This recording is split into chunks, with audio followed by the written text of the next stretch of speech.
Happy birthday, my love. I have something special planned for tonight. She read that note 3 times. 3 times. She pressed it to her chest and smiled like a woman who had no idea her heart was about to be broken. If you have ever dressed up for someone who never showed up, stay with me. This is African Folktales by Mazi K. Here, every story has a lesson. Kindly like and subscribe for more stories like this one. Ada was turning 30. Not just any birthday. 30. The kind of birthday that makes you sit up at night and ask yourself big questions. Am I where I thought I would be? Did my life go the way I planned? Am I loved the way I deserve to be loved? Ada believed the answer to that last question was yes, because of Emeka. Emeka Osei had walked into her life 3 years before, quiet and steady and real. Not flashy, not loud, just real. The kind of man who remembered small things. What you said 2 weeks ago, which side of the bed you preferred, how you liked your tea in the morning. Ada had not loved him quickly. She was careful with her heart. She had given it away too fast before and learned the hard way that speed was not the same thing as depth. So she had watched Emeka, tested him without telling him she was testing him, and slowly, quietly, she had let herself fall. Now they shared an apartment in Lekki, 2 years of ordinary life that felt extraordinary because he was in it. Or at least that is what she thought. That morning, she woke up and reached across the bed. His side was empty, already cold. He had left early for work. But there was a note on his pillow. Happy birthday, my love. I have something special planned for tonight. Wear the blue dress. I love you. She read it once, smiled, read it again, pressed it to her chest. Emeka did not write notes. He was not that kind of man. So this note meant something. This note said he had tried. He had thought about her. He had planned. She got out of bed that morning feeling like something beautiful was waiting for her. She had no idea she was walking toward the most painful night of her life. She spent the whole day preparing. She got her hair done, simple and neat. She bought a small cake on her way home because she wanted something sweet to hold on to. She laid the blue dress on the bed carefully, like it was something precious. She remembered the first time she wore that dress. They had been at a work dinner, crowded room, loud music, and Emeka had found her across that room and walked straight to her without stopping for anyone. He had leaned close and said quietly, "You look like still water, beautiful and deep." She had laughed and called him dramatic. He had said he was only telling the truth. That memory lived somewhere warm inside her, the kind of memory you return to when you need to remember why you chose someone. She put on the dress at 6 o'clock. She sat on the edge of the bed, and she waited. 7 o'clock came. She checked her phone. Nothing. She told herself, Lagos traffic, of course. Lagos traffic swallowed time without apology. She knew this. She was not going to panic over traffic. 7:30. She sent a message. Are you close? 2 gray ticks, not blue, not red. 8 o'clock. She called. It rang, and rang, and rang. Voicemail. She put the phone down slowly on the table, face down, the way you set something down when you are trying very hard not to let your hands shake. She sat there in the blue dress with the candle she had lit herself burning low on the table. The apartment was completely quiet. That quiet was the loneliest sound she had ever heard. 8:30. She opened the small cake she had bought. She did not take a photo. She did not post anything. She just sat at the kitchen table alone in her birthday dress and ate her birthday cake by herself. And still she told herself stories. Maybe something happened. Maybe there is an emergency. Maybe his phone died. Maybe there is a reason. There is always a reason. She needed there to be a reason. 9 o'clock. She got up from the table, walked to the bedroom, took off the blue dress, folded it slowly, put it back in the wardrobe. Then she sat on the couch in the dark and stopped telling herself stories. Because deep in that place where you always know the truth before you are ready to face it, she already knew. Something was not right. Not just tonight. Something had not been right for a while. At 10:15, the door opened. Emeka stepped in, smelling of beer and cologne and the evening air of somewhere he had been without her. He stopped when he saw her sitting there, not on the phone, not watching television, just sitting, waiting, in the dark. He looked surprised to find her awake. That surprise told her everything. "You're still up," he said. Not, "I'm sorry," not "happy birthday," not even her name. Just that, "You're still up?" "Yes," Ada said quietly. "I'm still up." Something moved across his face. Not guilt exactly, more like a man trying to figure out how much trouble he was in.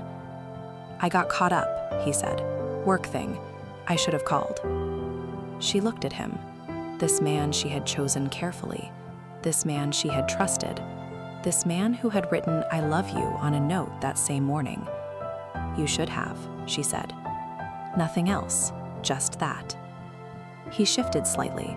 "I'm sorry, Ada. I'll make it up to you." She nodded once. He went to the bathroom, showered, came to bed. And Ada lay beside him in the dark with her eyes open, listening to his breathing slow into sleep, feeling like a stranger in her own life. She did not sleep for a long time. She just stared at the ceiling and let the night press down on her. The signs came back to her in the dark. They always come back in the dark. All the small things you buried because you loved someone. All the things you told yourself meant nothing. 3 months ago, Emeka started keeping his phone charger in the car. "The bedroom cable is too short," he said. She believed him. Why would she question a phone charger? 2 months ago, he started going to the gym in the evenings instead of mornings. "Too crowded in the mornings," he said. She believed him. He came home tired and sweating. It seemed real. 6 weeks ago, he started taking business calls after dinner, walking into the other room, voice low, door almost closed. "Just work," he always said, coming back to the couch. "Sorry, just work." She had believed him every time. Because that is what love does. It believes. It gives the benefit of the doubt. It refuses to build a case against the person it has chosen. But 4 weeks ago, she had seen a name on his phone screen. Just a name, Chioma. He had turned the screen over before she could see more. When she asked casually, "Who is Chioma?" he had said, "Just a new colleague." Then he had smiled and changed the subject and made her feel like she was imagining things. She had let it go. She had let all of it go. Because she was not the kind of woman who interrogated a man. Because she trusted him. Because he had given her so many reasons to trust him. And now she was lying in the dark on her 30th birthday while he slept peacefully beside her. And she was putting all the small things together for the first time. She was not imagining things. She had never been imagining things. She needed to be sure. Not for him, for herself. She spent 2 days watching without watching, going through the ordinary motions of their life together, while something quiet and cold settled inside her. On the 3rd day, his phone lit up on the couch beside her. She had not gone looking for it. It was simply there, face up. The name said Chioma, and the message said just a few words. Last night was everything. Ada read those 4 words. Then she put the phone back down, exactly as she had found it. She stood up slowly, walked to the balcony, stood there with the Lagos evening pressing against her skin. Her hands were not shaking. Her eyes were dry. She was not falling apart. She was simply arriving at a truth that had been waiting for her. And God, it hurt. It hurt in the deep, quiet way that the worst pain always does. Not loudly, just deeply. Like something essential had been removed from inside her chest without warning. She had trusted this man with her whole heart. She had chosen him carefully. She had loved him deliberately. And he had taken all of that and used it to buy himself time. She stood on that balcony for a long time before she went back inside. She asked him to sit down that evening after dinner. He did. His face was carefully neutral, but his eyes were watching her the way a person watches the sky before rain. "I need you to tell me the truth," Ada said. Her voice was low and steady. "Not because I need permission to feel what I already feel, but because you owe me that much." He said nothing. "Chioma," she said. Just the name, nothing else. And she watched something break open in his face. He exhaled, long and slow. The exhale of a man releasing something he had been carrying for too long. "Ada, just tell me," she said. He looked down at his hands. "It happened. I'm sorry. It wasn't supposed to." The words hit her like cold water, not because they were a surprise, because they were real. Because hearing them made it real in a way that seeing a phone message could not.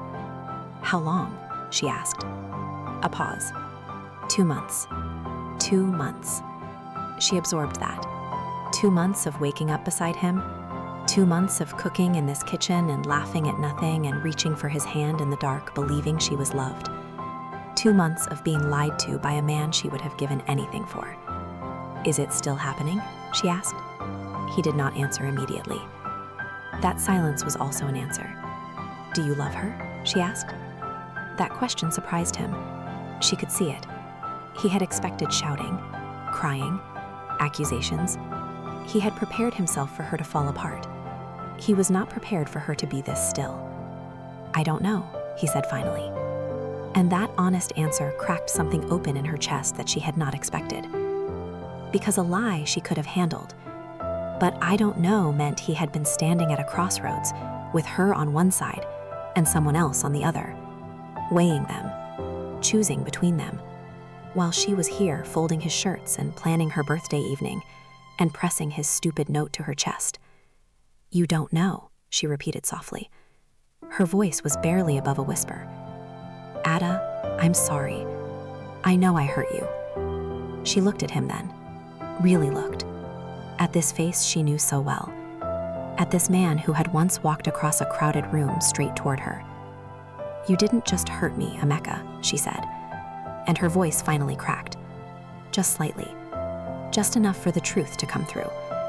"You made me feel crazy. You made me question myself. You let me put on my blue dress and sit alone in this apartment on my 30th birthday eating cake by myself, while you were with her." He flinched like she had struck him. Good. She needed him to feel that. "That is not something I will forget quickly," she said. "And I need you to understand that. Not just to say sorry and move forward. I need you to understand what you actually did."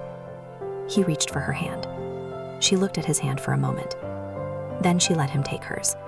Not because she had forgiven him, but because she was human and she loved him, and she was not going to pretend otherwise.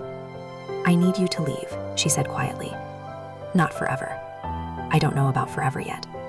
But for now, I need this space to be mine for a while." He nodded. He packed a bag that night without argument. At the door, he stopped, turned back, looked at her standing in the middle of the living room. "I'm sorry," he said again. "I know that's not enough." "No," she agreed. "It's not." The door closed, and Ada stood there alone in the apartment that suddenly felt both enormous and suffocating at the same time. And then she did what she had been holding back for days. She cried. Not little tears, not dignified tears. Real crying. The kind that comes from somewhere deep and raw. The kind that shakes your whole body.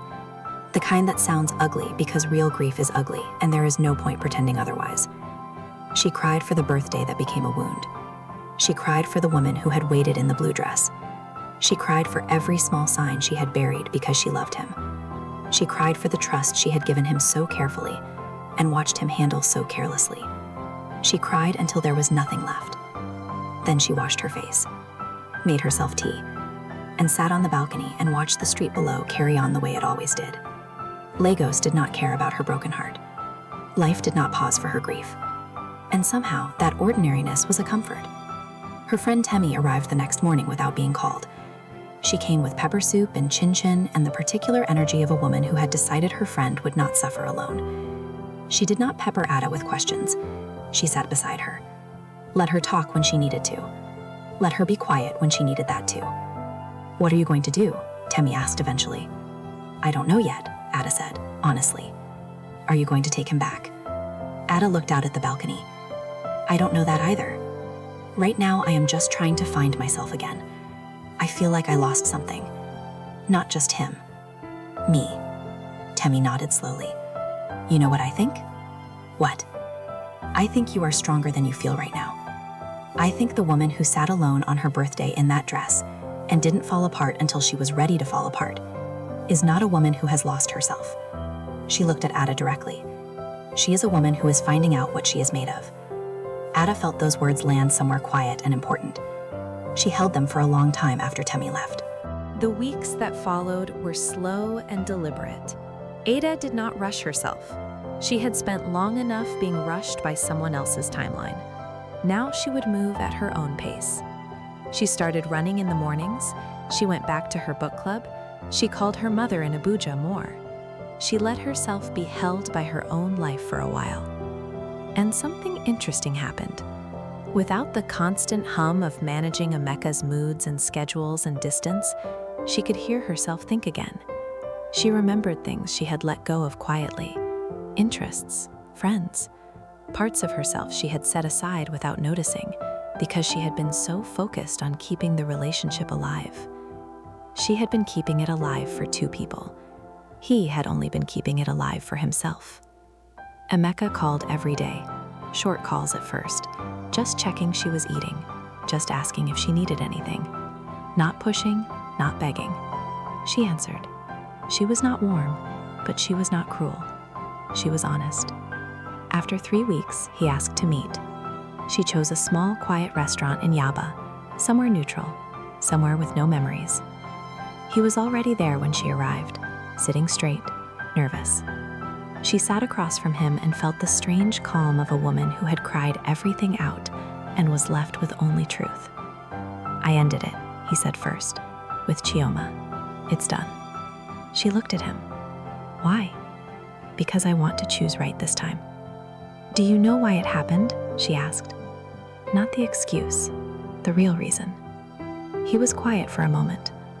Then he said, I was scared of how serious we had become, of what 30 meant for us, of being someone's everything.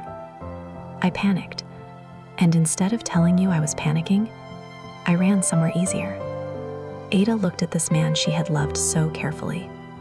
So instead of being honest with me, she said quietly, you chose to be a coward. He did not argue. That is what I can't let go of easily, she continued. Not the act, the choice. You chose easy over real. You chose escape over honesty. And I was here the whole time. You could have talked to me. I know, he said. His voice was thick now. I know that. And I hate that I know it now when it's too late. It might not be too late, she said. He looked up. But if we rebuild anything, Ada said, it will be slower than you want. And it will be honest in ways we have never been before. And if at any point I decide I'm done, you will let me go without argument. Yes, he said immediately. She nodded slowly. I still love you, she said. I want you to know that. Not because it means everything is fine, but because you deserve to know that what you had was real, even when you were treating it carelessly. It was real. He pressed his lips together. His eyes were wet. She had not expected that. She had thought she was past being moved by him. She was not past it, but she was in control of herself. And that was new. That was different. That was hers. The rebuilding was slow. It was uncomfortable in the way that honest things always are. Old habits had to be named. Old silences had to be broken open. Old patterns examined in the light. But something grew in that uncomfortable space. Something more honest than what they had before. Emeka showed up differently now. Not perfectly, but with more presence, more truth, more willingness to say the difficult thing instead of disappearing into distance. And Ada showed up differently too. Not smaller, not more careful of his feelings at the cost of her own, but fully, loudly herself, willing to say what she needed, willing to walk away if she was not heard. She had learned that about herself, sitting alone in that blue dress on her birthday. She had learned that she would survive the worst. And surviving the worst had made her braver than she had ever been. The next birthday arrived quietly. No note on the pillow, no blue dress with instructions. Just Emeka in the kitchen before she woke. Jollof rice and fried plantain and the smell of something warm and deliberate. Her friend Hemi arrived mid-morning with wine and too much noise, and the particular joy of someone who has watched you break and watched you rebuild, and loves you fiercely for both. And in the evening, just the two of them on the balcony, a small candle, the city below doing what it always did. He held her hand. She let him. Happy birthday, Ada, he said. I am grateful you chose to stay. She looked at him, not with the hopeful eyes of a woman waiting to be surprised, with the steady eyes of a woman who knew exactly who she was and what she deserved. I didn't stay for you, she said simply. He looked at her. I stayed for me, she said. because I decided this was worth it. Not because you needed me to, because I chose it." He nodded slowly. "I understand the difference." "Good," she said, and she smiled. "The real kind. The kind that belongs entirely to yourself." This is the lesson. You cannot love someone so hard that you lose yourself in the losing. You cannot make yourself so small that your pain becomes invisible even to you. And when someone takes your trust and handles it carelessly, you are allowed to name it. You are allowed to grieve it out loud. You are allowed to cry ugly tears and sit in the dark and fall apart completely before you put yourself back together. Because you will put yourself back together. That is not weakness. That is not stupidity. That is what love asks of us and what we owe ourselves when love fails. Not every person who hurts you is beyond redemption, but you are not required to find out. That is your choice, entirely yours. Choose with your whole heart. Choose with your eyes open. And never, ever put on the blue dress for someone who has already decided not to come. Every story carries a lesson. I hope this one found you gently. If it touched you, please subscribe to this channel for more stories that speak to the heart. Like, share, and leave a comment below. Have you ever waited for someone who never came? What did you do? The next story is already waiting for you on your screen. Thank you for watching. I appreciate you. See you in the next one.